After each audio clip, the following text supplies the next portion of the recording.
प्रभु श्री कहे तारीख 30/7/1934 प्रभु श्री कहे कसायનું સ્વરૂપ જ્ઞાની જ જાણે છે. કસાયનું સ્વરૂપ જ્ઞાની જ જાણે છે. મરણ સમયે કસાય તોફાન મચાવે છે, લેસ્યા બગાડે છે. માટે પહેલો પાઠ શીખવાનો છે તે એ કે ધીરજ. ઓહો, એ તો હું જાણું છું એમ નહીં કરવું. ધીરજ, સમતા અને ક્ષમા આ ત્રણનો અભ્યાસ વધારવો. રોગ કે વેદની ખમી ખૂંદવાનો અભ્યાસ કરવો. પ્રભુ શ્રી શું કહે? મરણ વખત તો બધાને આવશે. ત્યાં આ કસાયો તોફાન મચાવે છે. જેવા ક્રોધ, માન, માયા, લોભ, આપણે જેવી પ્રવૃત્તિ આ જીવનમાં કરી હશે તે અંત વખતે રહસ્યભૂત મતી આવશે. અને કસાયો બહુ કર્યા હશે તે વખતે એની મતિ બગાડી નાખશે અથવા તોફાન કરશે. એટલે કે છે કસાયનું સ્વરૂપ જ્ઞાની જ જાણે છે. મરણ સમયે કસાય તોફાન મચાવે છે, લેસ્યા બગાડી નાખે. માટે પહેલો પાઠ શીખવાનો આ છે કે ધીરજ. ધીરજ શીખો, સમતા અને ક્ષમા. સમતા, સહનશીલતા, ધીરજ, સહનશીલતા, ક્ષમા. સહનશીલતા, ક્ષમા, ધીરજ, સમાધિ મરણમાં મિત્રો સમાન સહાય કરશે. મન ધરો પ્રભુ ચરણમાં. એટલે જો સમાધિ મરણ કરવું હોય, મૃત્યુ સુધારવું હોય તો પ્રભુ શ્રી કે તમે ધીરજ, ધૈર્ય ધારણ કરો, શાંતિ રાખો. ઉકળાટ કરે કંઈ વળે એમ નથી. સમતા કેળવો. સુખ કે દુઃખમાં, સુખ આવે છકી જવું નહીં, દુઃખ આવે પણ બહુ આર્ત ધ્યાન કરવું નહીં. બધા તમારા કર્મના ઉદય છે, સમતાએ ભોગવો અને ક્ષમા ભાવ રાખો. આ કે કેળવશો, ત્રણનો અભ્યાસ કરશો તો જ તમારી લેસ્યા બગડે નહીં, તમારું સમાધિ મરણ બગડે નહીં. નહીં તો તે વખતે આ કસાયો તોફાન મચાવી સમતા, ક્ષમા, ધીરજને હણી નાખશે. માટે પહેલા મરણ આવતા પહેલા અભ્યાસ કરી લો. પ્રભુ શ્રી કહે કસાયનું સ્વરૂપ જ્ઞાની જ જાણે છે. મરણ સમયે કસાય તોફાન મચાવે છે, લેસ્યા બગાડે છે. માટે પહેલો પાઠ શીખવાનો છે તે એ કે ધીરજ. ઓહો, એ તો હું જાણું છું કે આમાં શું કહ્યું તમે? ધીરજ તો મને ખબર છે ને, ધીરજ રાખવી. પણ પ્રભુ શ્રી કહે એમ નહીં કરવું. હું જાણું છું એવું મૂકી દેવું. તું શું જાણે? ધૂળ જાણે. હમણો રોગ આવ્યો તો કેવી ધીરજ રહે? એ આવે ત્યારે ખબર પડે. એટલે પ્રભુ શ્રી કે ધીરજ, સમતા અને ક્ષમા આ ત્રણનો અભ્યાસ વધારવો. હું જાણું છું એમ ન કરવું, એનો અભ્યાસ વધારવો. રોગ કે વેદની ખમી ખોદવાનો અભ્યાસ કરવો. રોગ જ્યારે આવે, બીમારી આવે ત્યારે કે છે એને વેદના કે એને ખમી ખૂંદવાનો અભ્યાસ વધારો, સહન કરવાનો અભ્યાસ વધારો. તો એ સહનશીલતા તમને મરણ વખતે સહાયભૂત થશે. હમણો અભ્યાસ કરેલો હશે તો એ તે વખતે કામ આવશે, નહીં તો તે વખતે આર્ત ધ્યાન થશે કે આ મને ક્યાંથી આવી ગયું, સહન નથી થતું, હાય હાય કરશે તો આ મરણ બગડી જશે. માટે રોગ એ એક જાતની ટ્રેનિંગ છે સમાધિ મરણ. તે હવે લઈ લો.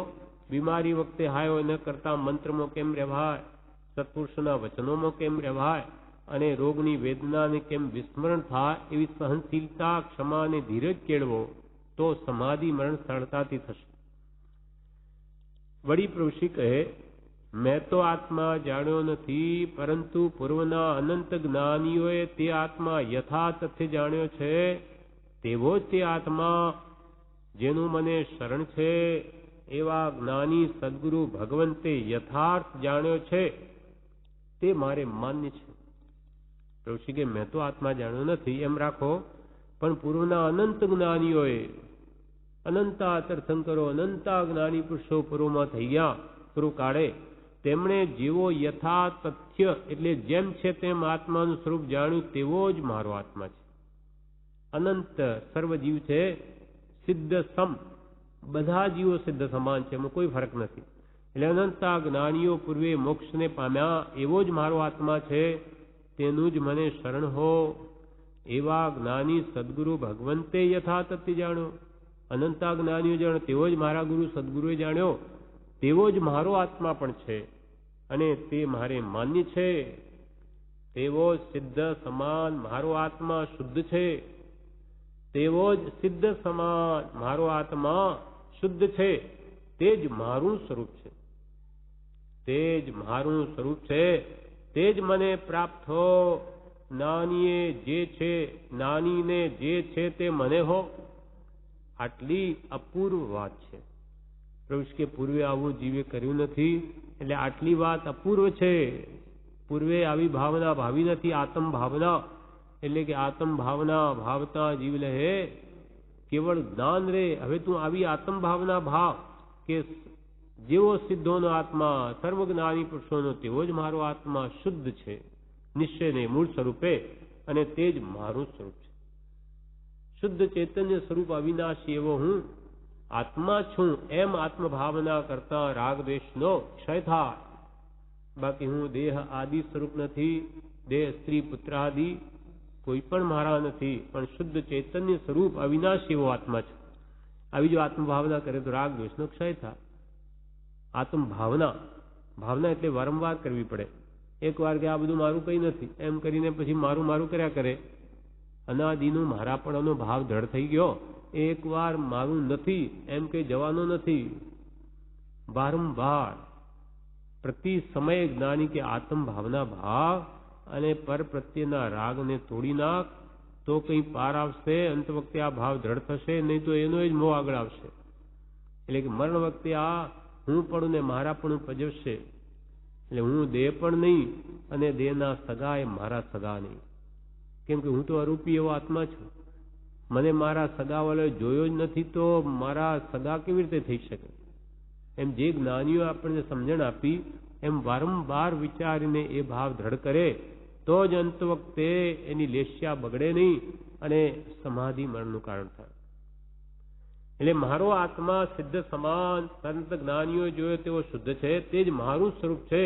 એ વિના મારું બીજું કંઈ છે જ નહીં. અને તે જ મને પ્રાપ્ત હો. નાનીને જે છે તે મને હો. ભાવ તો કરી શકાય. કૃપાળુદેવજી અનંત સુખને પામ્યા એવું સુખ હું પણ પામું. એમ કૃપાળ પ્રભુ શ્રી કહે છે એમ ભાવમાં શું કંઈ ટકા આપવા પડે છે? પ્રભુ કે તમે ભાવ કરો. પ્રભુ શ્રી કહે તો શું કંઈ પૈસા આપવા પડે છે? પ્રભુ ભાવ તો સારા જ રાખો. નાનીને જે પ્રાપ્ત થયું એવું મને હો. ભાવ કરવામાં શું જાય?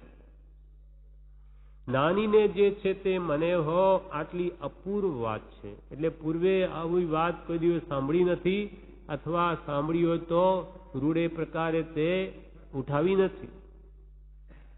તારીખ 17/9/1934 પ્રભુ શ્રી કહે ગુણાનુરાગી થાઓ. ગુણાનુરાગી થાઓ. મુખ્ય કરવાનું એ જ છે. ગુણ પ્રત્યે અનુરાગ વાળા થાઓ. જ્યાં જ્યાં ગુણ જુઓ તેના પ્રત્યે પ્રીતિ રાખો. ગુણીજનો કો દેખ હૃદય में मेरे प्रेम उमड़ आवे. बने जहाँ तक उनकी सेवा करके यह मन सुख पावे. एवो भाव રાખો કે ગુણીજનો કો દેખ હૃદય में मेरे प्रेम उमड़ा.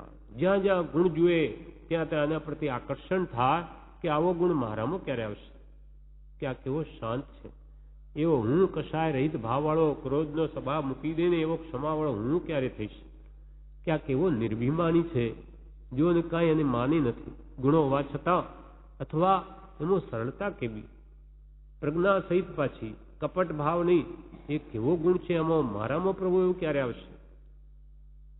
કેમ કે સિદ્ધ ગતિ તે સરળ ગતિ છે. ત્યાં વાંકા ચૂકા માયાવાળા જીવનો પ્રવેશ નથી. જેમ કે સાપ હોય તે ચાલે ત્યારે વાંકો ચાલે, આમ આમ ચાલે, પણ દરમાં પેસવું હોય ત્યાર તો સીધા થવું જ પડે. તે મોક્ષમાં જવું હોય તો એને સીધું થવું જ પડે. એટલે કે સરળતા લાવવી જ પડે અને માયા કપટ મૂકી દેવા પડે. એટલે આ કે છે પ્રભુશ્રી કે ગુણાનુરાગી થાઓ. જ્યાં જ્યાં ગુણ જુઓ કિંચિત પણ તેના પ્રત્યે પ્રેમવાળા થાવ. એટલે કે તેનું આકર્ષણ થવું જોઈએ કે આમાં આવા ગુણો છે. અને દોષ તો જ્ઞાનીઓ કે કોઈના જુઓ જ નહીં. કેમ કે પ્રત્યેકમાં ગુણ ને દોષ બે મળી આવશે. ત્યારે જ આપણે અહીંયા બેઠા સંપૂર્ણ ગુણવાન હોત તો અહીંયા હોત જ નહીં, મોક્ષ પહોંચી ગયા હોત. અને સંપૂર્ણ દોષી હોત તો નરકમાં હોત. ગુણ પણ છે આપણામાં, દોષી છે એટલે અહીંયા વચ્ચે આવ્યા. મધ્યમ સ્થિતિ છે આપણી. હવે જેવી આપણી દ્રષ્ટિ તેવી સૃષ્ટિ. આપણી ગુણવાન દ્રષ્ટિ યુધિષ્ઠિરની જેમ હોય, ધર્મરાજા, તો આપણે બધામાં ગુણ દેખાય. અને દુર્યોધન જેવી દ્રષ્ટિ હોય તો કોઈમાં ગુણ ન દેખાય, બધા દોષ જ દેખાય. એમ દ્રષ્ટિ તેવી સૃષ્ટિ. આપણે સુખી થવું હોય તો જ્ઞાનીઓ કે ગુણ જુઓ તો તમે સદા સુખ પામશો, અને દોષ જોશો તો તમે દુઃખી થશો કે આ તો બહુ ક્રોધી છે, આ તો બહુ લોભી. લોભની વાત આવે કે પેલા ભાઈ યાદ આવે કે હા પેલા ભાઈમાં કેટલો બધો લોભ, એટલો બધો પૈસો હોવા છતાં તો કોઈ ખર્ચે નહીં. અને ક્રોધની વાત આવે તો પેલો તો કે નાગ જેવો છે, ફૂંફાડા જ મારે. એમ જ્યારે દોષની વાત આવે તરત પેલા વ્યક્તિઓ આગળ આવે તો જ્ઞાની કે તું દોષનો ભંડાર થઈ જઈશ, તારે એથી કોઈ લાભ નથી. તું તારામાં નથી આ બધા, તારામાં ક્રોધ પણ છે, માની છે, માયા અને લોભ બધું જ પડ્યું છે. તું તારા તરફ નજર કરે તો તારામાં કયો દોષ નથી. એમ તારા ભણી દ્રષ્ટિ કર, દોષ દ્રષ્ટિ તારામાં જોવું દોષ પોતામાં, અને ગુણ પરમાં જોવા તો પોતે ગુણનો ભંડાર બની જશે. અને દોષ જોયા તો દોષનો પોતે પિંડ બની જશે, બધા દોષો એમાં આવી જશે. અને હંમેશા એ દોષી જીવો જેના પ્રત્યે આવા ભાવ કર્યા હોય તે સામે આવે કે આપણા અંદર ફાળ પડે, આ તો નાલાયક છે, આ તો આમ છે. એટલે આ જોઈ જોઈને આપણે દુઃખી થવું, એના કરતાં ગુણ જોઈને રાજી જ કેમ ન થવું? તો એ પુણ્ય બંધાય છે એથી, ને પોતે પણ એ ગુણવાન બને છે, ગુણનો ભંડાર બની જાય. એટલે પ્રભુ કે પ્રભુ ગુણાનુરાગી થાઓ, ગુણ પ્રત્યે અનુરાગ વાળા થાઓ. મુખ્ય કરવાનું એ જ છે, મુખ્ય પ્રભુ કે કરવાનું એ જ છે. દોષો મૂકીને ગુણનું અનુસરણ, અથવા ચાર ભાવનાઓ મૈત્રી, પ્રમોદ, માધ્યસ્થ અને કારુણ્ય ભાવનાઓ, એ ચારે સમ્યક દર્શન પ્રાપ્તિની યોગ્યતા આપનાર છે. એટલે આવા ગુણ જોશો અને મૈત્રી ભાવ બધા પ્રત્યે રાખશો તો તમે સમ્યક દર્શનની યોગ્યતા કેળવશો. એટલે પ્રભુ કે મુખ્ય કરવાનું એ જ છે, ગુણાનુરાગી થાવ. મુખ્ય કરવાનું એ જ છે. આત્મા જોવાય તો જ ગુણાનુરાગી થવાય, દ્રષ્ટિ ફરીએ તેમ થવાય. આત્મા જોવાય તો જ ગુણાનુરાગી થવાય. આત્મા ન જુએ તો નહીં થવાય. આત્મા, આ બધા જ આત્મા છે મારા જેવા, કોઈ મારાથી ઓછું નથી. આ બધું ઊંચ નીચ પણ, ધનવાન પણ કે ગરીબ પણ, કે સ્ત્રી પર્યાય કે પુરુષ પર્યાય, બાળક કે વૃદ્ધ, એ તો બધા કર્મને લઈને છે. આત્મા તો બધાને એક સરખા, સર્વ જીવ છે સિદ્ધ સમ, સર્વાત્મા સમ દ્રષ્ટિ દો. આ વચનને હૃદય લખો. એવો ભાવ જો કેળવાય તો કે છે કોઈ પ્રત્યે ઓછો તો ભાવ નહીં થાય, એટલે રાગદ્વેષ નહીં થાય, રાગદ્વેષ ઘટવા માંડે. આવી આત્મદ્રષ્ટિ આવે તો પ્રભુ કહે આત્મા જોવાય તો જ ગુણાનુરાગી થવાય, દ્રષ્ટિ ફરે તેમ થવાય. ન થવાય એવું નથી. તમે ગુણાનુરાગી વાળી દ્રષ્ટિ કરો તો એમ પણ થવાય. દ્રષ્ટિ ફરીએ તેમ થવાય.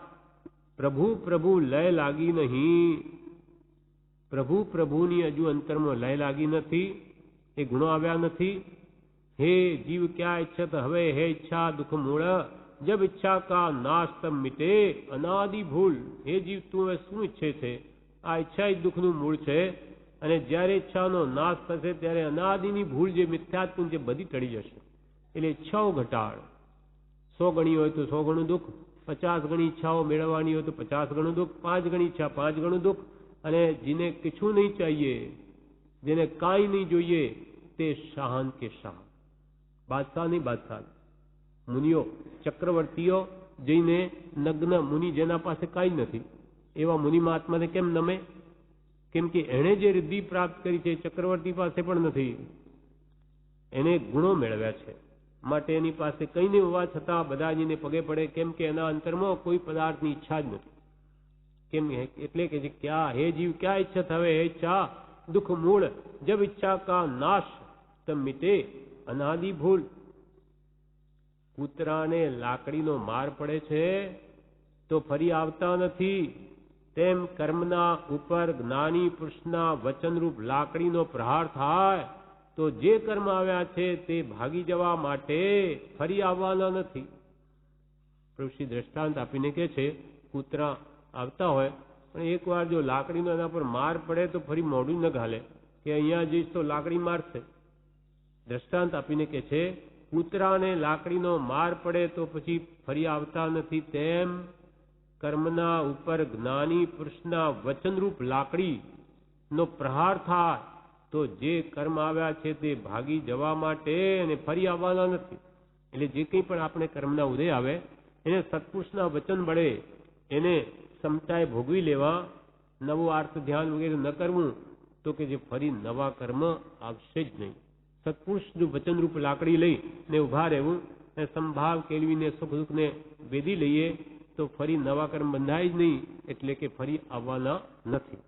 આ પ્રમાણે આ ઉપદેશામૃતમાં પ્રભુશ્રી કહે,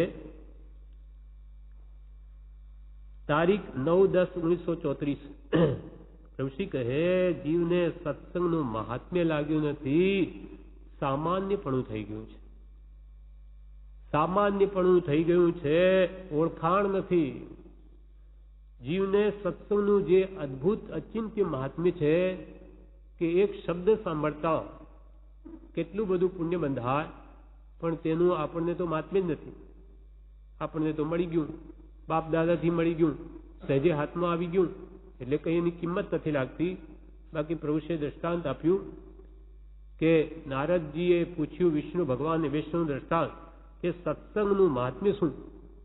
તો કે તમારે જાણવું છે તો જાઓ પેલા ઝાડ ઉપર કાચીડાનો જન્મ થયો એનું બચ્ચું એને પૂછો. ત્યાંજીને પૂછ્યું કે સત્સંગનું મહાત્મ્ય શું? કે કાચીડાનું બચ્ચું તો મરી ગયું તરફડીને તરત જ, તો કે મરી ગયું.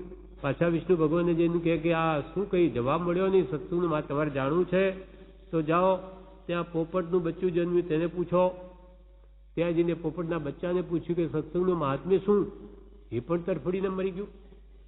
પાછા ગયા કે વિષ્ણુ ભગવાન આપ જે કહો છો એ તો એ તરફડીને મરી જાય છે ને આપ કંઈ એનો જવાબ મને મળતો નથી, હજુ તમારે જાણવું છે તો જાઓ રાજાને ઘરે પુત્રનો જન્મ થયો એને પૂછો, કુંવરને પૂછો. હવે ત્યાં જઈને મનમાં થાય છે કે આ મરી જશે કે શું, ખભડાટ થાય છે. તો પણ ભગવાને કહ્યું એટલે પૂછ્યું કે સત્સંગનું મહાત્મ્ય શું, ફળ શું? ફળ શું? ત્યારે પેલો રાજકુમાર જન્મેલો કહે કે હજુ આપને ખ્યાલમાં નહીં આવ્યું, નહીં સમજાયું. હું કાચીડાના ભમો હતો, આપ બ્રહ્મચારીના દર્શન થયા અને આપે પૂછ્યું સત્સંગનું મહાત્મ્ય શું? તેના ફળ એટલું બધું પુણ્ય મારું વધી ગયું કે હું પોપટ બની ગયો, પોપટનું બચ્ચું કાચીડામાંથી પોપટ બની ગયો.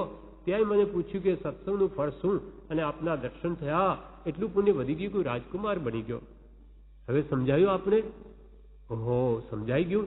આટલા શબ્દ માત્રનું એટલું ફળ કે રાજકુમાર બની ગયો કાચીડામાંથી પોપટને તેમાંથી રાજકુમાર. એમ પ્રભુશ્રી કહે છે જીવને સત્સંગનું મહાત્મ્ય સમજાયું નથી. પ્રભુશ્રી કહે પ્રભુ કરોડો કર્મોની કોડ ખપે છે. પછી પ્રભુશ્રી કે લાખ 2 લાખ હોય તો પ્રભુ દેખાય, પણ અહીંયા તો રોજે કરોડોની કમાણી છે, રોજે. એવું સત્સંગનું અદ્ભુત મહાત્મ્ય છે. જીવને સત્સંગનું મહાત્મ્ય લાગ્યું નથી, સામાન્યપણું થઈ ગયું છે. પણ અહીંયા જે આપણને જે સંસ્કાર પડે છે, આત્મામાં આત્મભાવ દ્રઢ થાય, દેહ ભાવ તૂટે છે, ખબર નથી પડતી, પણ અંદર બધું ઘડાઈ રહ્યું છે, કામ કરી રહ્યું છે, પણ ઓળખાણ થઈ નથી. કોઈ કહે કે આ અહીંથી ગયા તે તો રાજા હતા, ત્યારે આશ્ચર્ય પામી પૂછે કે હે, શું રાજા હતા? પાછળથી તેનો પસ્તાવો કરે. તેમ જ્ઞાનીને અને સત્સંગને જીવે યથાર્થ ઓળખ્યા નથી, પણ પાછળથી પસ્તાય છે. પ્રભુશ્રી દ્રષ્ટાંતથી સમજાવે કે કોઈ રાજા ઘરે આવ્યા હોય કે બાજુમાં થઈને ગયા હોય સામાન્ય વેશમાં, અને કોઈ કે હે આ તો રાજા હતા. હે રાજા હતા? અરે રાજા, આપણા મહારાજા, મને તો ખબર જ નહીં. તો એને કેટલું મહાત્મ્ય વધી જાય. એમ કે છે કે આ જ્ઞાની પુરુષ છે, આવા સાક્ષાત પરમાત્માના દર્શન જ ત્યાંથી, પણ એનું સામાન્યપણું થઈ ગયું. એકવાર પ્રભુશ્રીજી આબુ માઉન્ટ ઉપર હતા, ત્યારે અમુક મુમુક્ષો ત્યાં ઘણા ભેગા થયા. એક બે શું કે કે પ્રભુ અમે પૂજા કરવા જઈએ, ત્યારે પ્રભુશ્રી બીજે ભાઈ આબુમાં પણ બનેલું છે. ત્યારે પછી પ્રભુશ્રી શું કે પ્રભુ ત્યાં કોની પૂજા કરશો? એટલે કે સાક્ષાતનું મહાત્મ્ય લાગતું નથી, આ તો બાપા છે, પ્રભુશ્રી છે, પેલા ભગવાન તો મંદિરમાં છે. સાક્ષાત પરમાત્માનું ઓળખાણ નથી થતું જીવને. ત્યાંનું પણ હશે કદાચ, ગમે ત્યાંનો હોય, ત્યાં પણ હોઈ શકે. આપણે તો મૂળ અચ્છા એમ અચ્છા તો શિખરજી પર ગણો કે એવું ભાવ જેને ત્યાં ઉત્પન્ન થાય છે અને એને મહાત્મ્ય નથી લાગતું પ્રત્યક્ષનું, પણ પરોક્ષ એવા મૂર્તિનું લાગે. એટલે કૃપાલ કે પછી એના પાણાને પણ પૂજે, પણ નાની હોય ત્યાં સુધી એને લાકડીઓના માર પડે તો ઓછા, ત્યારે એની કિંમત નહીં લાગે. ને પછી એની મૂર્તિ મૂકીને પૂજે, કહો આ તો જ્ઞાની પુરુષ કેવા થઈ ગયા, આવા થઈ ગયા. એમ પ્રભુશ્રી કે છે પણ ઓળખાણ થયું નથી. કોઈ કહે કે આ અહીંથી ગયા તે તો રાજા હતા, ત્યારે આશ્ચર્ય પામી પૂછે કે હે શું રાજા હતા? પાછળથી તેનો પસ્તાવો કરે. તેમ જ્ઞાનીને અને સત્સંગને જીવે યથાર્થ ઓળખ્યા નથી, પાછળથી પસ્તાય છે. સત્સંગમાં શું થાય છે? પ્રભુશ્રી પ્રશ્ન કર્યો. સત્સંગમાં શું થાય છે? આત્મા જાણ્યો છે એવા આત્મામાં રમણ કરતા જ્ઞાની, તેના દર્શન કે સમાગમનો જોગ એ મળવો ઘણો દુર્લભ છે. સત્સંગમાં શું થાય છે? કરોડો કર્મોની કોડ ખપે છે, અને આત્મા જાણ્યો છે એવા આત્મામાં રમણતા કરનારા, આત્મામાં રમનારા એવા જ્ઞાની પુરુષોના સાક્ષાત દર્શન થાય. પ્રભુશ્રી તો હાજર હતા, અહીંયા આવો શું થાય? આવા સાક્ષાત ભગવાનના દર્શન થાય. પણ આ ભગવાન છે એવી ઓળખાણ ક્યાં છે જીવને? ભગવાન તો ઉપર હોય કે નીચે હોય? કા કપડા પહેરેલા હોય તો આ ગુરુ, આ ભગવાન, અથવા આ તો મહાત્મા. પછી ભલે ને મન મેળવું હોય, પણ માથું મુંડાઈ ગયું એટલે જાણે કે બધું મૂંડી નાખ્યું. પણ વિષય કે સાહેબ ભરેલા હોય તો એ મુંડાવાથી તો અનંતવાર મુંડાવ્યું. આવું વિષય કે સાહેબ મુંડાવવા જોઈએ. એ મન મુંડાતું નથી, માટે આવાથી કામ થાય નહીં. એટલે કે છે પ્રભુશ્રી કે સત્સંગમાં શું થાય છે? આત્મા જાણ્યો છે એવા આત્મામાં રમણ કરતા જ્ઞાની, તેના દર્શન અને સમાગમનો જોગ મળે છે. એ મળવો ઘણો દુર્લભ છે. જ્ઞાની પુરુષનો પ્રત્યક્ષ જોગ, એક તો પુણ્યના ઢગલે ઢગલા થઈ ગયા હોય ત્યારે જ આવો જોગ બેઠશે. આપણને જે આ લાભ થયો છે આજે, એ કંઈ જાણે અજાણે કંઈ ઘણી મોટી વાત છે. આપણને ખબર નથી પૂર્વે કેવા કેવા આપણે કામ કર્યા હશે, ત્યારે આવી જોગવાઈ મળી છે, નહીં તો મળે જ નહીં. અને આ કેટલા આવીને સત્સંગ કરી શકે? કેટલા બધા વિઘ્નો હોય છે. આવવાનો ભાવ હોય તો નવરાઈ ન મળે, કંઈ ને કંઈ કામો ઊભા થાય, અને આ રહેવાનું જોગવાઈ મળ્યું એ મહાપુણ્યનું કામ છે. ઘણા ઘણા પુણ્ય વધ્યા હોય ત્યાર તો પુરુષ કે આ દરવાજામાં પગ મુકાય, તો પછી આ રહેનારનું તો કેટલું પુણ્ય હોવું જોઈએ. એમ પ્રભુશ્રી કહે છે એ જ્ઞાનીના દર્શન કે સમાગમનો જોગ મળવો ઘણો દુર્લભ છે. હવે સવારમાં જે આપણે બોલીએ છીએ કે છે એનું સપને જો દર્શન પામે રે, તેનું મન ન ચઢે બીજે ભામે રે. એનું સપને જો દર્શન પામે રે, તેનું મન ન ચઢે બીજે ભામે રે. સત્પુરુષના દર્શનનું કેટલું મહાત્મ્ય કે સ્વપ્નમાં પણ જો એના દર્શન થાય, સાચું દર્શન, તો એનું મન ન ચડે બીજે ભામે. આ બીજા જગતના એ 5 વિષયોમાં એનું મન જાય નહીં. એટલું બધું એનું દર્શન કે એના સત્સંગનું મહાત્મ્ય છે.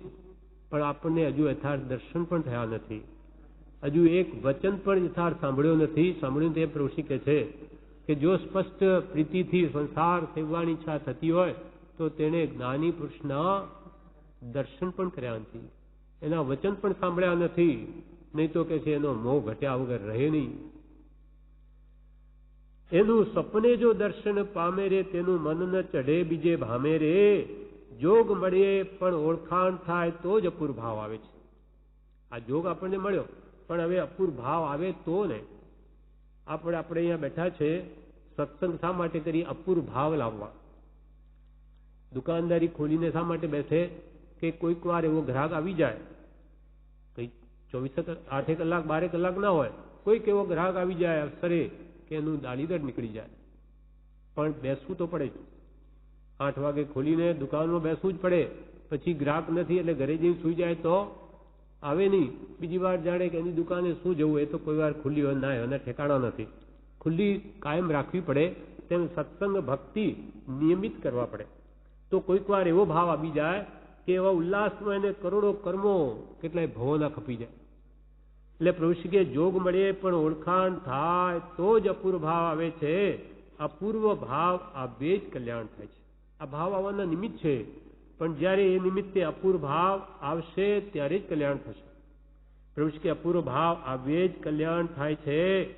સત્સંગમાં આત્માના ભાવ છે તે વિશુદ્ધતા પામે છે. આત્માના ભાવ તે વિશુદ્ધિ પામે, નિર્મળ થાય સત્સંગમાં લઈને, સત્સંગને લઈને. કેમ કે એમાં રાગ દ્વેષ મોહની વાત હોય નહીં, વિતરાગ વૈરાગ ઉપશમની જ વાત હોય, કે ત્યાગ વૈરાગ ઉપશમ ભક્તિની વાત હોય. એ સિવાય બીજું ક્યાંય ત્યાં હોય નહીં, આત્માની જ વાત હોય. સત્સંગમાં આત્માના ભાવ છે તે વિશુદ્ધતા પામે છે. આત્મ ભાવના ભાવતા જીવ લહે કેવળ જ્ઞાન રે.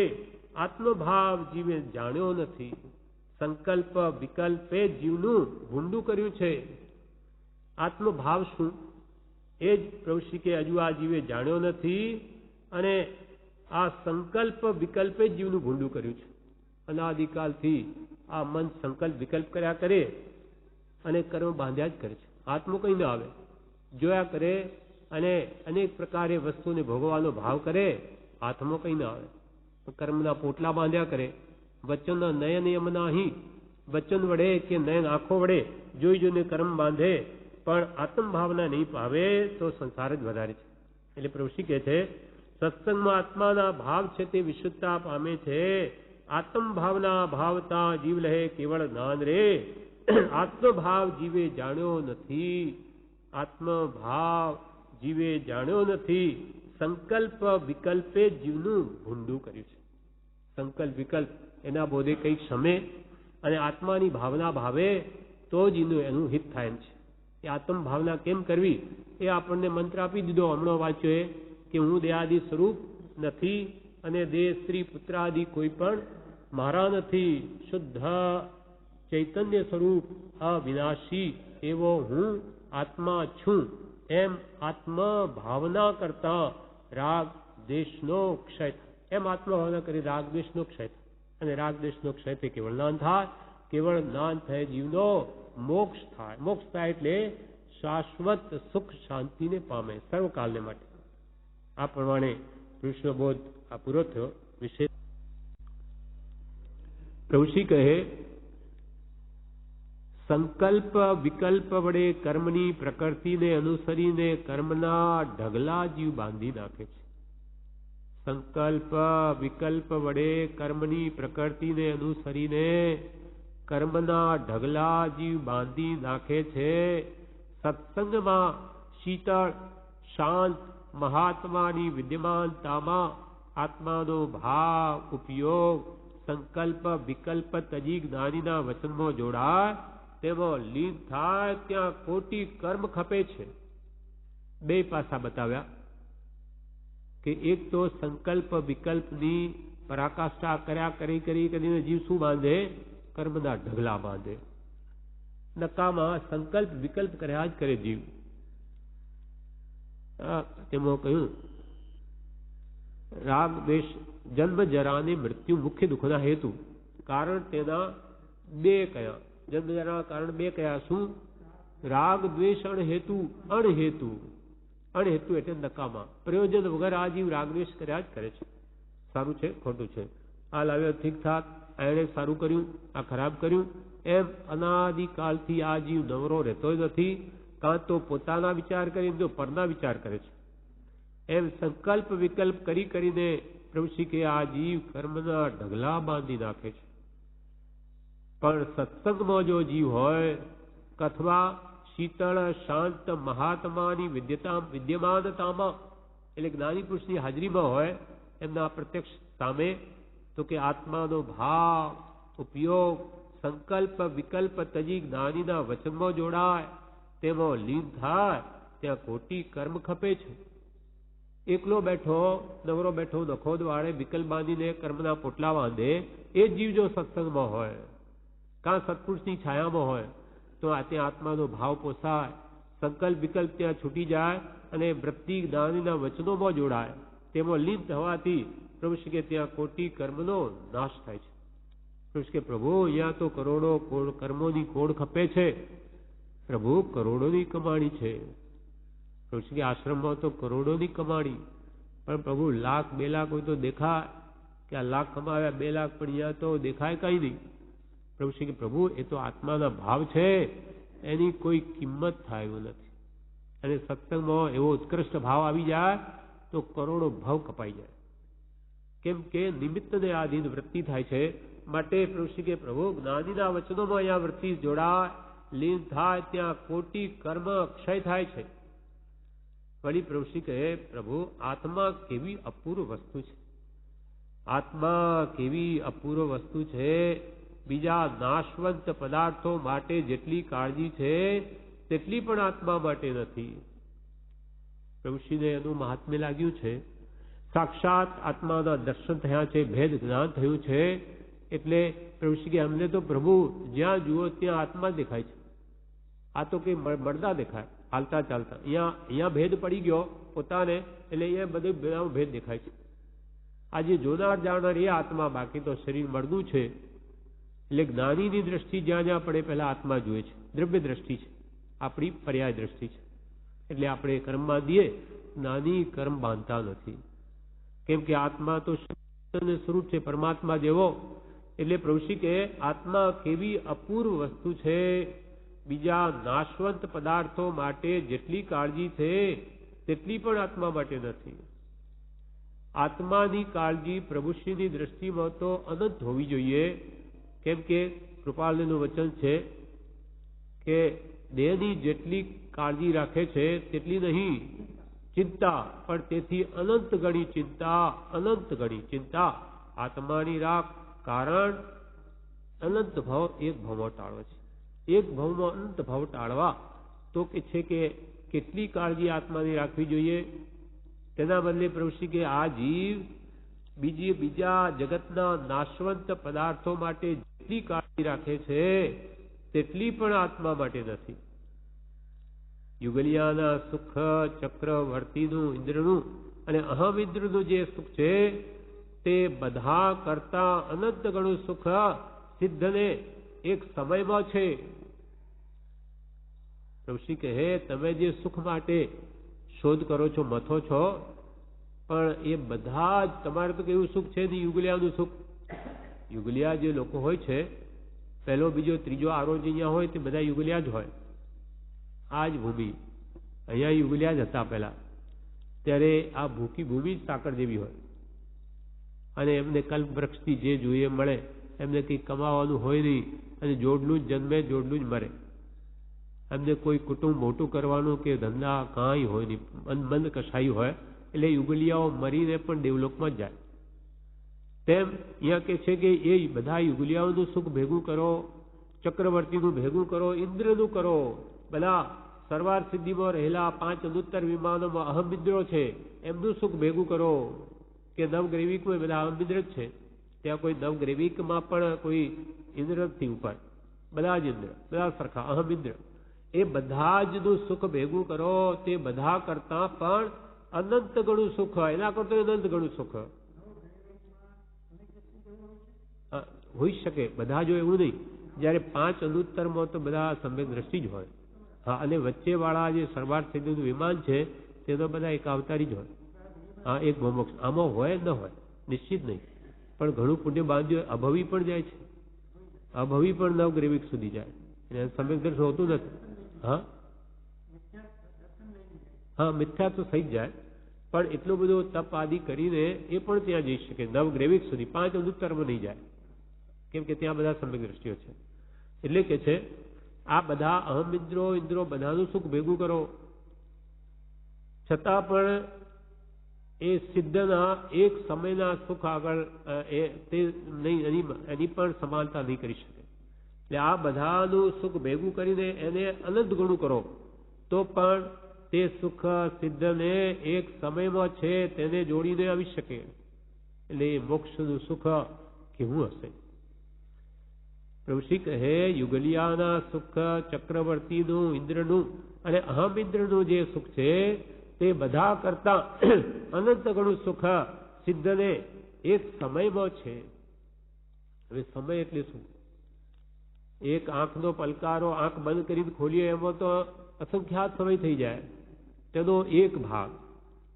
એટલું સુખ પણ જે એ લોકો વેદે છે સિદ્ધ ભગવાન, તે આ બધાનું જગતના સર્વજીવોનું ભેગું કરી ઇન્દ્રિય સુખ તો એને મેળે તોલે નહીં આવે.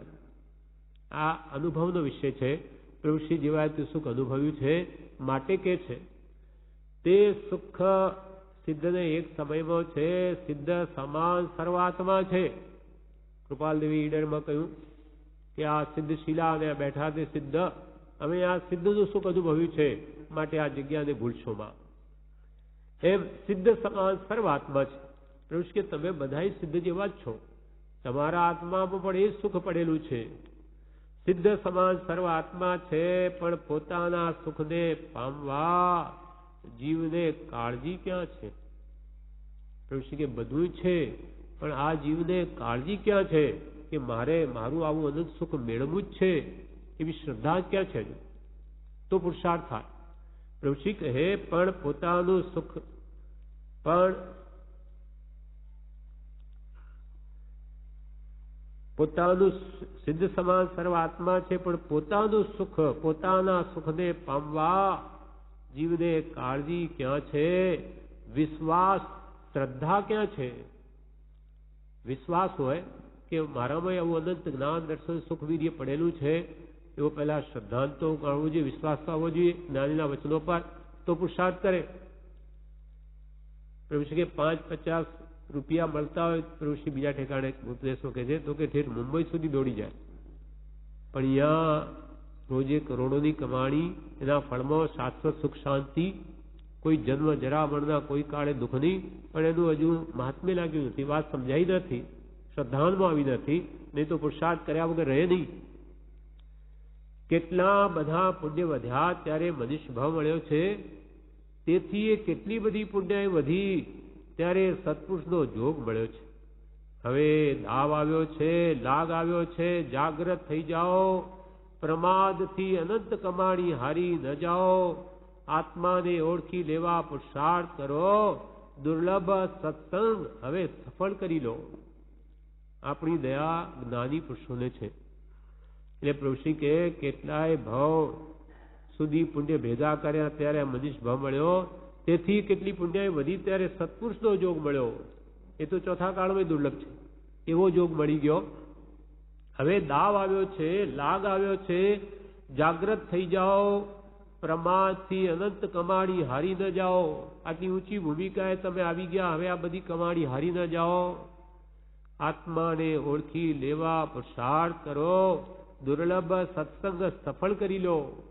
હવે તમે તમારી જાતને ઓળખવા કે હું કોણ છું, હું કોણ છું, ક્યાંથી થયો, શું સ્વરૂપ છે મારું ખરું, હું કોણ છું, ક્યાંથી થયો, શું સ્વરૂપ છે મારું ખરું, કોના સંબંધે વળગણા છે, રાખું કે પરહરું.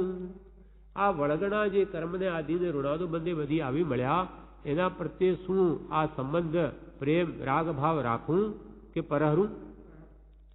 એના વિચાર વિવેક પૂર્વક શાંત ભાવે જો કર્યા. વિવેક સહિત હિતાયતના ભાનપૂર્વક એકાંતમાં આના વિચાર કૃપાલે કે જો કર્યા, એના વિચાર વિવેક પૂર્વક શાંત ભાવે જો કર્યા, તો સર્વ આત્મિક જ્ઞાનના સિદ્ધાંત તત્વો અનુભવ્યા. જો ખરેખર જ્ઞાનીના બોધના આધારે હું કોણ છું, ક્યાંથી થયો, સ્વરૂપ મારું શું ખરું છે, એ વિચાર કરે તો કે એને ભાન થઈ જાય. પણ આ જીવને હજુ વિચાર જ નથી ઉગ્યો. એટલે કૃપાલદેવ આત્મસિદ્ધિમાં કહે છે કે શુદ્ધ બુદ્ધ ચૈતન્ય ઘન સ્વયં જ્યોતિ સુખધામ. પણ બીજું કહીએ કેટલું કર, વિચાર તો પામ. હવે તું વિચાર કર, તું પોતે પરમાત્મા છું અને શુદ્ધ બુદ્ધ ચૈતન્ય ઘન છું, સ્વયં જ્યોતિ સ્વરૂપ છું, સ્વપર પ્રકાશક અને સુખધામ છું, સુખનો ઘર છું, સુખનો પિંડ તું જ છું. સુખ જડમાં નથી, પણ જો એ વાત શ્રદ્ધામાં નથી આવી, એટલા માટે જ વારંવાર સત્પુરુષના બોધે મિથ્યાત્વ માર્ગ આપે તો વાત હૃદયમાં બેસે. આ પડપડ કરે સત્પુરુષના વચનો, તેથી મિથ્યાત્વ હણાય છે, મિથ્યા માન્યતાઓ ઘટતી જાય છે અને સમ્યક શ્રદ્ધા દ્રઢ થતું જાય છે. ધ્યાસ પણ તૂટતો જાય છે આત્મભાવ દ્રઢ થતા. એટલે ધીમે ધીમે એક ક્રિયા ચાલુ રહે તો કાલાંતરે એનું મિથ્યાત્વ હણાઈ જઈને આત્મદર્શન થાય છે. વિશ્વા પણ પ્રભુશ્રી કહે આત્માને ઓળખી લેવા હવે પુરુષાર્થ કરો, આ દુર્લભ સત્સંગને સફળ કરી લ્યો. દુર્લભ કૃપાલદેવ પોતે કે છે કે એવું સ્થાન ક્યાં છે કે જ્યાં જઈને રહીએ, એવા સંતો ક્યાં છે કે જ્યાં બેસીને તે દશાનું તેનું પોષણ પામીએ. ત્યારે હવે કેમ કરવું? કૃપાલદેવ કે કેમ કરવું, ક્યાં જઈએ? આવા કાળમાં એવું કયું સ્થાન છે કે જ્યાં જઈને રહીએ કે જ્યાં નિરંતર આવી બધા સત્સંગીઓ જ મળ્યા હોય, આત્મા આરાધના થતી હોય, કે કોઈ સંત મહાત્માના શરણમાં બેસીને આત્મભાવને પોષણ આપીએ? એવું ક્યાં છે સ્થાન? કૃપાળુ દેવના સમયમાં નહોતું. તે પ્રભુશ્રીજીએ ખામી પૂરી કરી આપી. એ જાણે છે કે નહીં તો આ જીવો ક્યાં જશે? આ આપણે ચારે દેશના ચારે વિભાગના લોકો અહીંયા આવીને બેસા તો અહીંયા 100-200 માણસો મળે કાયમને માટે. બાકી દરેક ગામમાં ભેગા કરવા હોય તો રોજ ક્યાં ટાઈમ છે? 2-5 જણા બાર મંદિર હોય તોય મળી શકે નહીં. કેમ કે આરત પણ નાશ પામવા જેવું, ગરજ નથી કોઈને.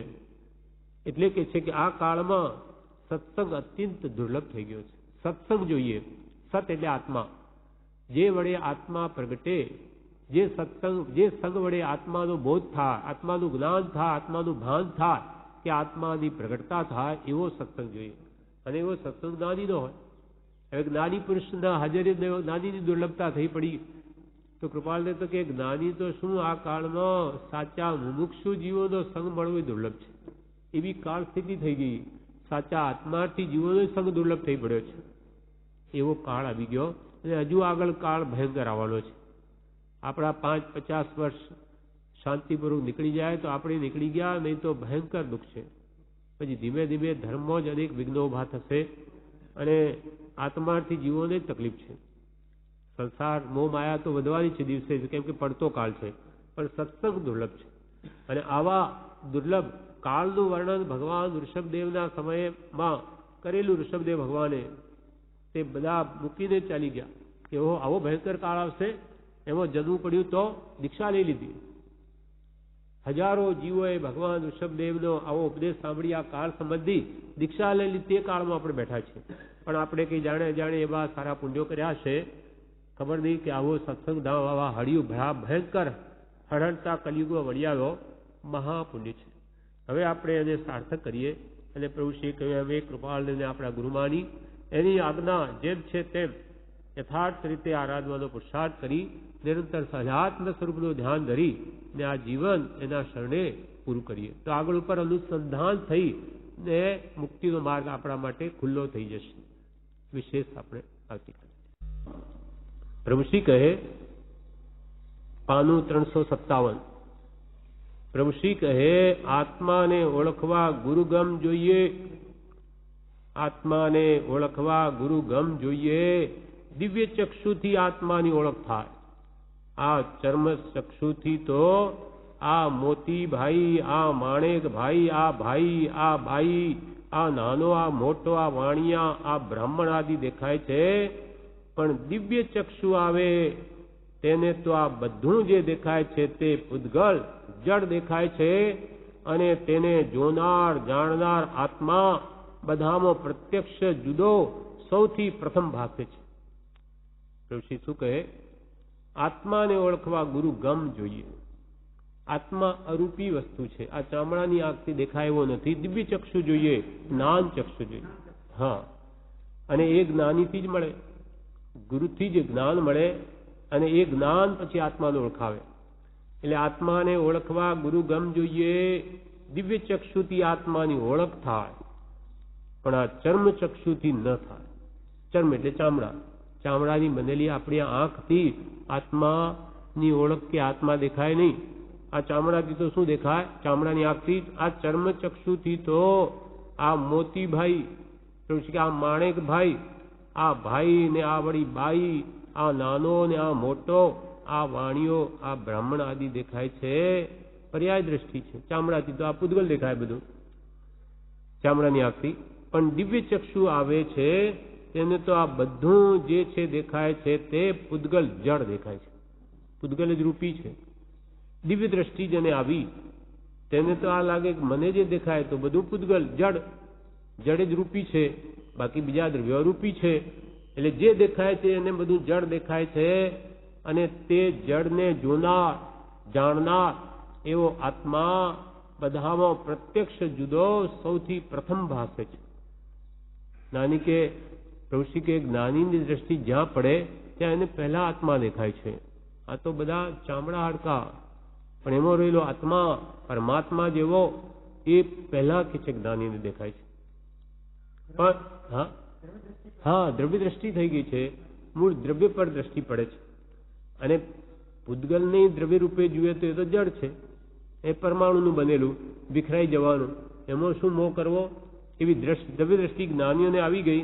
એટલે કે છે એમની દ્રષ્ટિ જ્યાં પડે ત્યાં પહેલા જ એમને સૌથી પ્રથમ આત્મા દેખાય છે.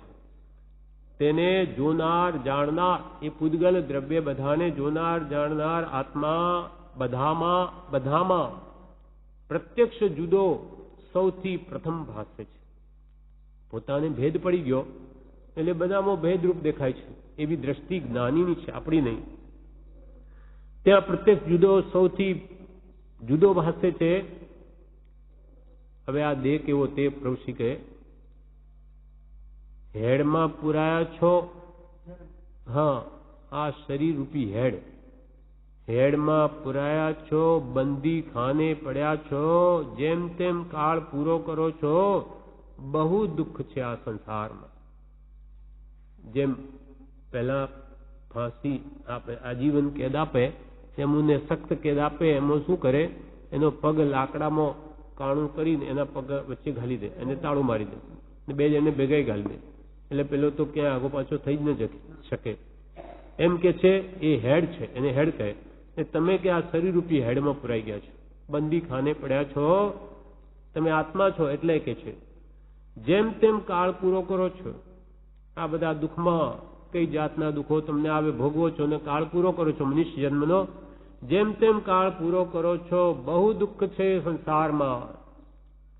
ત્યાં જો આત્મજ્ઞાન ન થયું તો આ દુઃખ મટનાર નથી. આવા માનવ દેહમાં પણ તમે આત્માને નહીં ઓળખ્યો તો આ દુઃખ તમારું કોઈ કાળે નહીં મટે. એટલે સર્વ દુઃખથી અને સર્વ ક્લેશથી મુક્ત થવાનો ઉપાય એક આત્મજ્ઞાન છે. આત્માના જ્ઞાન સિવાય બીજો કોઈ ઉપાય નથી કે આ જન્મજરા મરણની કેદમાંથી છૂટી શકાય. જ્યાં સુધી જન્મજરા મૃત્યુ છે ત્યાં સુધી શરીર છે જ, ને શરીર છે તો એના ઢસરડા જેમ સવારના ઉઠીને કરીએ છીએ કાયમ કરવાના છે. નવડાવો, ખવડાવો, પીવડાવો, સુવડાવો, રોગ થાય, કે જાત જાતની એની ઉપાધિ બધી વેઠવી પડે છે. અને એને લઈને જ આખો સંસાર છે. હેડમાં પુરાયા છો, બંદી ખાને પડ્યા છો, જેમ તેમ કાળ પૂરો કરો છો. બહુ દુઃખ છે સંસારમાં. જો આત્મજ્ઞાન ન થયું તો આ દુઃખ મટનાર નથી. માટે મળેલો જોગ સફળ કરવા હવે જાગૃત થાઓ. ઋષિ કે હવે આવો જોગ મળ્યો માટે તમે જાગી જાઓ. મોહ નિદ્રાને દૂર કરો. ઇન્દ્રિયો રૂપી શત્રુઓને શત્રુ જાણી તેમનો પરાજય કરો. હવે તમે કે મોહ નિદ્રામાં સૂતા છો.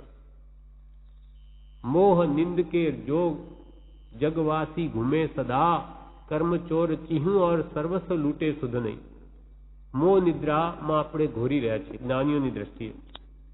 આપણી જાગ્રત દશા નથી. આત્મજ્ઞાની પુરુષો જાગ્રત છે. આપણે મોહમાં સૂતેલા છીએ. એટલે કે છે હવે આ મોહ નિદ્રાને દૂર કરો. ઇન્દ્રિયો રૂપી શત્રુઓને શત્રુ જાણી તેમનો પરાજય કરો.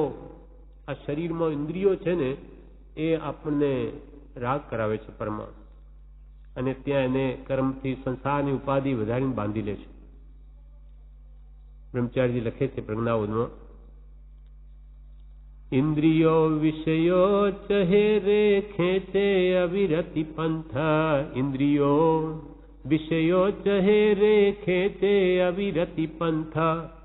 સંયમ રૂપ લગામથી રે, સંયમ રૂપ લગામથી રે, વારે તે નિરગ્રંથ સમતા સ્વામી તેરે, જે રમતા સમભાવે.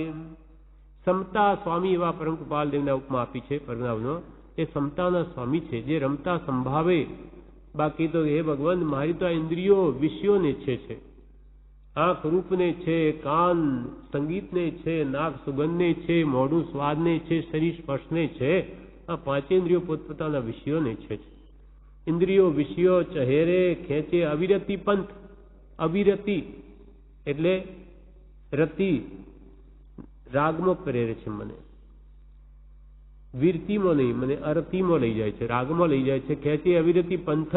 પણ કોઈક વિરલા સત્પુરુષના આશરે સંયમ રૂપ લગામ, સંયમ રૂપ લગામથી વારે તે નિર્ગ્રંથ. નિર્ગ્રંથ એવા મહાત્માઓ એ પાંચ ઇન્દ્રિયોને સંયમ રૂપી લગામથી વશમાં રાખે છે, ઇન્દ્રિય જય કરીને. જેમ પાંચ ઘોડા હોય રથને, એનો સારથી ના હાથમાં બધી લગામ હોય ઘોડાને કઈ તરફ લઈ જવા, એમ મહાત્મા રૂપ સારથી એ પાંચે ઇન્દ્રિયો રૂપ ઘોડાને પોતાના હાથમાં રાખે છે. મન રૂપી સારથી એ બધાને હાથમાં રાખે. એમ પાંચ ઇન્દ્રિયો છઠ્ઠું મન, આ બધા છે જોકે એવા છે. એટલે કોઈક એવા જ્ઞાની પુરુષ જ આ છે ને પાંચ ઇન્દ્રિયો મન એ તોફાન મચાવે છે, બધાને વશમાં રાખી શકે.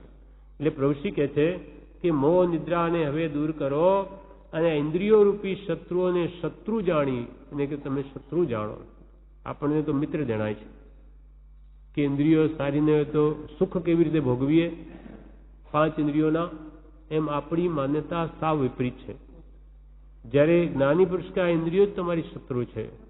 હા, એટલે ઇન્દ્રિયો રૂપી શત્રુઓને શત્રુ જાણી તેમનો હવે પરાજય કરો, એમને હરાવો. જો કે મુશ્કેલ છે, એકદમ કંઈ થયું નથી, અનાદિકાલનો અભ્યાસ છે. પણ જે આવી રીતે આ સંસ્કાર પડે અને ઇન્દ્રિયો જ મને પજવે છે, મોહ કરાવે, તો એના સંયમો એને લઈ જવાનો નિશ્ચય કરે તો થઈ શકે એમ છે. નહીં થાય એવું નથી. નહીં થતું તો જ્ઞાનીઓ કોઈ દિવસ મોક્ષ પામી ન શકે. ને ઇન્દ્રિયોના વિષયો લઈને કોઈ મોક્ષે ગયા નથી. ઇન્દ્રિય એટલે વિષય કશાયને જીતીને જ ગયા છે. એટલે જીતાય છે જરૂર. હવે તમે કે શરૂઆત કરો તો તમે પણ જીતી શકો. અભ્યાસ સર્વનો ઉપાય છે. ઇન્દ્રિયો રૂપી શત્રુઓને શત્રુ જાણી તેમનો પરાજય કરો. જ્ઞાન ધ્યાન તે આત્મા છે, વિચાર ધ્યાન તે આત્મા છે. સત્સંગમાં બોધ સંભળાય છે, ત્યાં જે લાભ થાય છે તે દેખાતો નથી. હમણાં 1000-2000 રૂપિયાનો લાભ થાય તો તે દેખાય છે. એવા લાભ લેવા માટે જીવ દોડીને જાય, પણ અહીં કર્મો નાશ થઈ જાય, ભવ કપાઈ જાય, તેવી કમાણી છે તે દેખાતી નથી. એટલે જીવને સત્સંગ પ્રત્યે વિશ્વાસ, પ્રેમ, ઉલ્લાસ, અલૌકિક ભાવ આવતો નથી. જ્ઞાન ધ્યાન તે આત્મા છે. જ્ઞાન, સમ્યક જ્ઞાન કે આત્માનું ચિંતન, એ બધું ધ્યાન પણ કોનું કરે? આત્માનું જ. એટલે જ્ઞાન એ આત્મામાં છે, ધ્યાન પણ આત્મામાં જ થાય, વિચાર પણ આત્મામાં જ થાય. અને એ બધું સત્સંગમાં આવો બોધ સંભળાય ત્યાં અઢળક લાભ થાય છે. 1000-2000 રૂપિયાનો લાભ થાય તો તે દેખાય, પણ આ લાભ લેવા 1000 પ્રવૃત્તિ કે 1000-2000 રૂપિયાનો લાભ મળતો હોય તો કે છે જીવ દોડી જાય. દોડી જાય એટલે અહીંયા બેઠો હોય તો કે ત્યાં 2000 નો નફો થવાનો છે, કે ચાલો તે જમાનામાં આજે 5-50 હજાર મળતા હોય તો ગમે ત્યાં દોડી જાય. પણ અહીંયા સત્સંગમાં રોજે કરોડોની કમાણી પ્રવૃત્તિ કે પણ વિશ્વાસ નથી કે અહીંયા શું છે, 1,00,000-2 લાખ કે 5-25 રૂપિયા હોય તો દેખાય તો કઈ નથી. પણ પ્રવૃત્તિ કે પ્રભુ અહીં તો કરોડો કર્મોનો નાશ થઈ જાય, ભવ કપાઈ જાય. તે કેવી કમાણી છે પણ દેખાતી નથી. જે અનંત કાળમાં નહીં થયું તે આવું કામ યા થઈ જાય. એટલે જીવને સત્સંગ પ્રત્યે વિશ્વાસ, પ્રેમ, ઉલ્લાસ, અલૌકિક ભાવ આવતો નથી.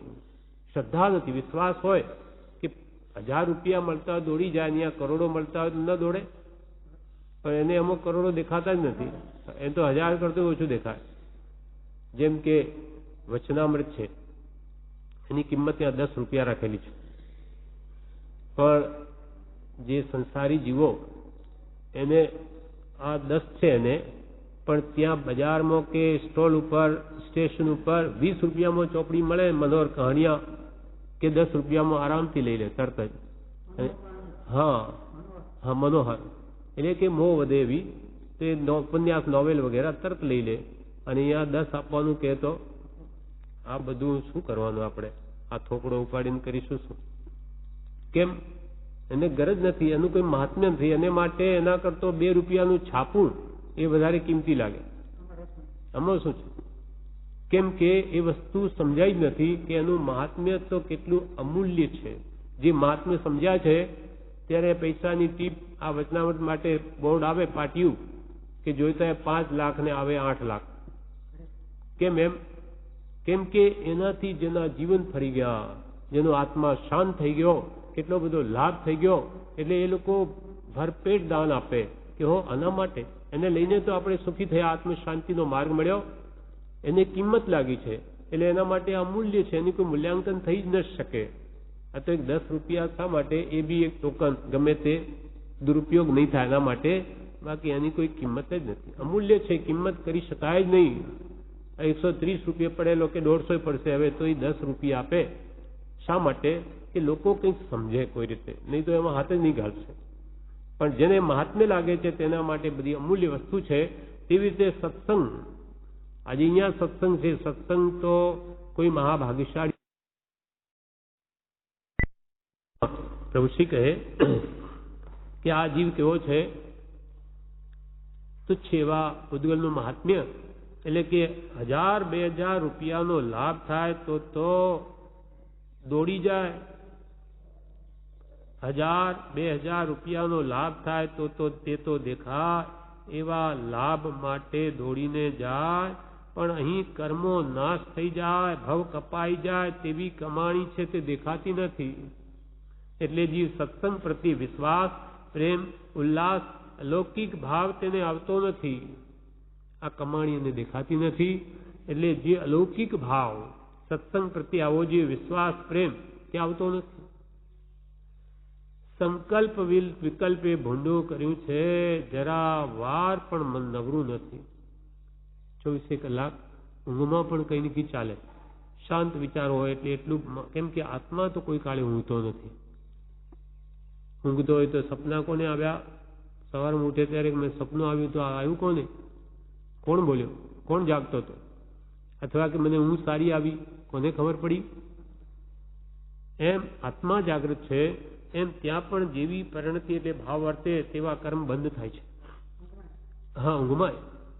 એટલે કે સુતા સુતા આપણે મંત્ર સ્મરણ કરતા સૂવું તો એ ઉપયોગ આપણો એમાં રહે છે, ઊંડે ઊંડે. તે શુભ બંધનું કારણ થાય. એટલા માટે સૂતી વખતે મંત્રનું ધ્યાન કરવા કહ્યું. સંકલ્પ વિકલ્પે જ ભૂંડું કર્યું છે. જરા વાર મન નવરું નથી. નવરો બેઠો નફો જ વાળે. કર્મના ઢગલા બાંધ્યા કરે છે. કર્મના ઢગલા બાંધ્યા કરે છે. કોઈ વેપારી હોય તે કાગળ લખે કે 50 માટલા ગોળના મોકલજો. આ શા માટે કહ્યું? કે આ જીવ આવા બધા મન ઘડંત ઘાટ ઘડ્યા કરે. વિકલ્પ આમ કરીશ પછી તેમ કરીશ, અને શું થવાનું છે એ એને કાંઈ ખબર નથી. બીજી ઘડીએ શું થવાનું, પણ એના મનથી ઘાટ ઘડ્યા કરે. આ પ્રમાણે મારે બધું થઈ જશે, પછી તો કે હું મોટો કરોડપતિ થઈ જઈશ, અને આમ બધું એક સમય એવો આ બધું ફોક થઈ જાય. મનના ઘાટ ઘડીને શું ઘડે? તો કે એક કાગળ એવો લખ્યો કે એમાં લખ્યું છે અમુક અમુક વસ્તુઓ મોકલજો. 50 માટલા ગોળના મોકલજો, 200-500 નો અમુક માલ મોકલજો, અમુક બીજી વસ્તુ મોકલજો. એમ લખાણથી આખો કાગળ ભર્યો હોય, પણ છેલ્લી એક લીટી એમ લખે કે ઉપર લખેલી કોઈ ચીજ મોકલશો નહીં તો કે છે આખો કાગળ લખેલો નકામો ઠર્યો. એમ આ જીવ બધા સંકલ્પ વિકલ્પો ઘડ્યા જ કરે, સરવાળે એમાં હાથમાં કંઈ આવે નહીં. જેમ કે એક વ્યક્તિ એ દ્રષ્ટાંત છે, થોડા પૈસા માંડ ભેગા થયા એટલે એમાંથી ઘી કરી દઉં, અને ઘી ભેગું થયું ઘણા વર્ષે, એટલે કે હવે હું આ ઘી વેચવા ગયો, માથા પર મૂકીને જતા જતા હવે હવે તો આ ઘીનો ઘડો વેચીશ, મારે આટલા રૂપિયા આવશે. હવે રૂપિયા આવશે એટલે ફરી બીજું ઘી લાવીશ, હવે તું ધંધો કરતો થઈ જઈશ, પછી તો હું વેપારી બની જઈશ. વેપારી બની પછી દુકાન થશે, મારે દુકાન પર બેઠો થઈશ, ત્યારે લોકો જોશે કે આ તો મોટા શેઠ બની ગયા, એટલે પછી મને કન્યા આપશે લોકો, પછી હું લગ્ન કરીશ, પછી મારે પુત્ર થશે, અને પુત્ર પછી આવશે મને બોલાવો કે ચાલો પપ્પા કે ઘરે જમવા, ત્યારે હું કહીશ કે જા લાત મારે નહીં આવું હું હમણાં. એમ કરતા પેલો માથા પર તો ઘીનો ઘડો છે ને પગથી માર્યો ઝાટકો કે જા હવે નહીં આવું, કેટલામાં તો ઘડો નીચે પડી ગયો અને ઘી બધું માટીમાં ઢોળાઈ ગયું. આ બધા કલ્પનાના કોથળા કર્યા, બધું માટીમાં ભળેછેલ થઈ ગયું. એમ આ જીવ બધા ઘાટ ઘડ્યા કરે, હાથમાં કંઈ આવતું નથી સિવાય કર્મ બાંધે. જેમ એનું ઘી હતું એ પણ ગયું, તેમ આપણે સંકલ્પ વિકલ્પથી માત્ર કર્મનો બંધ થાય, બીજું કાંઈ હાથમાં આવે નહીં, પૂરતું કર્મથી ભારે થાય. એટલે પ્રભુ શ્રી કે આ મોકલો તે મોકલો ને અંતે કે કાંઈ મોકલશો નહીં, એવું બધું છે. તેમ આ જીવ સંકલ્પ વિકલ્પથી કર્મના ઢગલા બાંધ્યા કરે છે કે આમ કરું ને તેમ કરું, આમ કરું ને તેમ કરું. તેવામાં સત્સંગમાં સાંભળેલું એક વચન જો યાદ આવી જાય તો મન તે સંકલ્પનાઓ કરતું મોડું પડી જાય, તે ઉદાસ થઈ જાય. આવી બધી કલ્પનાઓ કરતા સત્સંગમાં રહેલું એક વચન નાનીનો યાદ આવી જાય તો શમી જાય કે જવા દે, આ બધા સંકલ્પ વિકલ્પ શું કામ કરે, કાલની વાત કાલે, આજનું વિચાર એ બધા કાલે કોણ જાણે કાલે શું થશે. વર્તમાન વર્તે સદા સો જ્ઞાની જગમાહી, ભૂતકાળનું મૂકી દે, ભવિષ્યનું વિચારવું નહીં, આજનું વિચાર. આજ સુધરી તો કાલ સુધરવાની છે, આજના ઠેકાણા નથી તો કાલ ક્યારથી સુધરશે. એટલે વર્તમાન સુધારવું, નાનીઓ કે તો ભવિષ્યનું સુધરેલું જ છે. એમ સત્સંગમાં સાંભળેલું એક વચન જો યાદ આવી જાય તો મન તે કલ્પનાઓ કરતું મોડું પડી જાય કે ઉદાસ થઈ જાય, અને ત્યાં આત્મભાવ તરફ વળે છે. અને આત્મભાવ તરફ મન વળે તો આશ્રમમાં સંબર થાય છે. કર્મો જ્યાં આવતા હોય તે બંધાઈને રોકાઈ જાય, કર્મ બંધન થતા આશ્રમમાં સંબર થાય, કમાણીના ઢગલા થઈ જાય. સત્સંગમાં સાંભળેલ બોધ એવી રીતે જીવને અપુરોહિત કરનાર છે. સાંભળેલું હોય તો યાદ આવે, સાંભળેલું તો ક્યાંથી યાદ આવે, સાંભળેલું હોય, વાંચેલું હોય, વિચારેલું હોય તો એને આવા સમય યાદ આવે. એટલે કે જ્ઞાન તેનું નામ કે જે હર્ષોક વખતે હાજર થા. હા, અર્થાત હર્ષોક થવા દે નહીં તો જ્ઞાન સાચું. આપણે અહીંયા સાંભળીને પછી એનું ચિંતન મનન કરીને ભાવો જો દ્રઢ કરીએ તો એ જ્ઞાન આપણું થઈ જાય, અને પછી જ્યાં હર્ષોકના નિમિત્તો આવે તે હાજર થઈ જાય, અને હર્ષોક થવા દે નહીં. હવે પ્રભુશ્રી કહે છે તારીખ 10/6/1934, પ્રભુશ્રી કહે ઉપયોગ એ આત્મા છે. ઉપયોગ એ આત્મા છે માટે તેને ઓળખો. ઉપયોગ એટલે જ્ઞાન ઉપયોગ, દર્શન ઉપયોગ. એ કોનો છે? આત્માનો. આત્મા વગર જ્ઞાન ક્યાં, દર્શન ક્યાં? એટલે પ્રભુશ્રી કે ઉપયોગ એ આત્મા જ છે. જ્ઞાન ઉપયોગ, દર્શન ઉપયોગ એ આત્માનો જ છે. આત્મા વિના જગતમાં કોઈ એવું દ્રવ્ય નથી કે જેમાં જ્ઞાન ઉપયોગ, દર્શન ઉપયોગ હોય. ઉપયોગ એ આત્મા છે માટે તેને ઓળખો. એટલે જે જાણ જાણ કરે, જે જોજો કરે તે આત્મા, આ જ્ઞાન દર્શન ઉપયોગ. જે કોઈ કાળે જાણી શકે નહીં, જોઈ શકે નહીં તે જડ. ઉપયોગ એ આત્મા છે માટે તેને ઓળખો. સહજ સુખ આત્મામાં છે. સહજ સુખ એટલે જેના સ્વભાવમાં સુખ છે, સુખ જ છે, સુખનો જ જે પિંડ છે, સ્વયં જ્યોતિ સુખ ધામ છે, એવો જે આત્મા તે પોતે જ છે. સહજ સુખ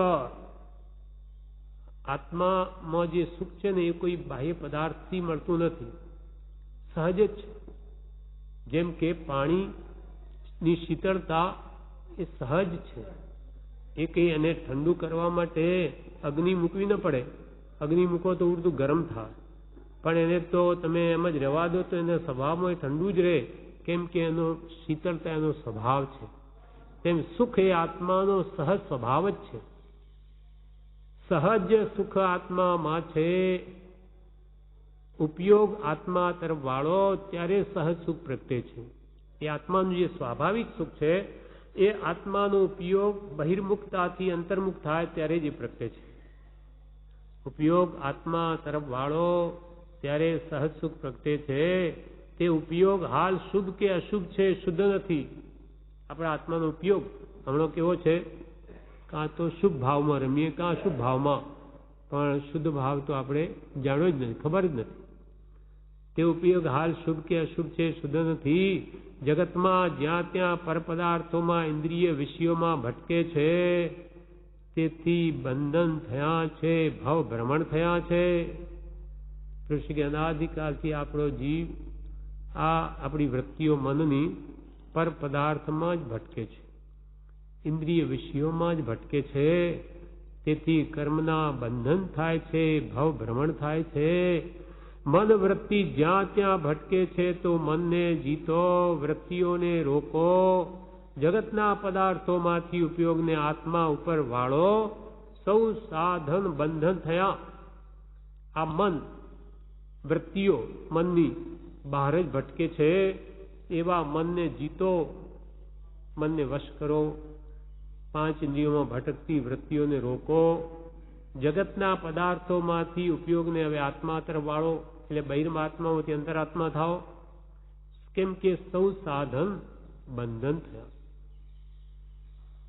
ઋષિ કે હવે આત્મા જોવો. આત્મા જોવો. હાડકાં ચામડા લઈને સૌ ફરો છો, તો હાડકાં ચામડા વગેરે બાહ્ય પદાર્થો ન જોતા તે બધાને જોનાર જાણનાર એવો આત્મા જોવો, તો લાભના ઢગલા થશે અને વળી રાગદ્વેષ થશે નહીં. હવે પ્રભુશ્રી કે તમે બધા આત્મા જુઓ. બધામાં આત્મા જોવાની દ્રષ્ટિ કરો. આત્મા જોવો. હાડકાં ચામડા લઈને સૌ ફરો છો. આ હાડપિંજર આપણા અંદર છે અને એના ઉપર આમાં માંસ મટ્ટી વગેરે ભરીને એને ઊભું કર્યું. જેમ અહીંયા ઈંટો ચેપડ ચોપડીને બધું પ્લાસ્ટર મારીને કેમ એને સારું દેખાડીએ, રંગ રોગાન કરી, એવું હોય છે. અંદર તો બધી દુર્ગંધમય સપ્ત ધાતુઓ ભરેલી, એનું આ બનેલું. તો પ્રભુશ્રી એને યાદ કરો, તમે બધા હાડકા ચામડા છે, આ તો એને બધા લઈને ફરો છો. એ હવે હાડકા ચામડાની દ્રષ્ટિ મૂકી દઈ, એ જોનારને જુઓ. આ જે બધાને જુએ છે કોણ? જોનાર આત્મા છે. એ હવે બધાને જોનાર અને જાણનાર એવો આત્માને જુઓ, તો લાભના ઢગલા થશે, દ્રવ્ય દ્રષ્ટિ થશે, પર્યાય દ્રષ્ટિ મટી જશે. એટલે લાભ એ થશે કે પછી રાગદ્વેષ થશે નહીં. બધી મારી સાક્ષાત આત્મા. આત્મા તો શુદ્ધ પરમાત્મા જેવી છે અને મારા જેવી છે. કોના પ્રત્યે રાગ કરો, કોના પ્રત્યે દ્વેષ કરો? મુમુક્ષુ કહે, ઉપયોગને આત્મામાં લાવવો સી રીતે? આત્મા તો જાણ્યો નથી, ત્યારે બધેથી ઉઠાવી વાળવો ક્યાં? કે તમે કહો છો દ્રવ્ય દ્રષ્ટિ કરો, આત્મદ્રષ્ટિ, પણ હવે આ કેવી રીતે અમે કરીએ? આ ઉપયોગને આત્મામાં લાવવો સી રીતે? એ તો બહાર જ ફરે છે. અમે કોઈ આત્માને જાણ્યો તો નથી કે જેમાં અમારો ઉપયોગને રોકીએ. આત્મા તો જાણ્યો નથી, ત્યારે બધાથી ઉઠાવી બાહ્ય વૃત્તિઓમાંથી એ આત્માને વાળવો ક્યાં? ત્યારે પ્રભુશ્રી કહે, ઉપયોગ વાળવો આત્મામાં. આત્મા જાણ્યો નથી ત્યાં સુધી જેણે આત્મા જાણ્યો છે એવા જ્ઞાનીમાં વિશ્વાસ રાખો. તેવા ભેદી બતાવે ત્યાં ઉપયોગ રાખવો. કે ભાઈ અમે આત્મા નથી જાણ્યો તો અમારો ઉપયોગ ક્યાં રાખવો? તો કે તમે નથી જાણ્યો, પણ જેણે જાણ્યો છે એવા જ્ઞાનીમાં વિશ્વાસ છે. તમને કૃપાલદેવમાં વિશ્વાસ છે તો કે એ ભેદી બતાવે ત્યાં ઉપયોગ રાખો.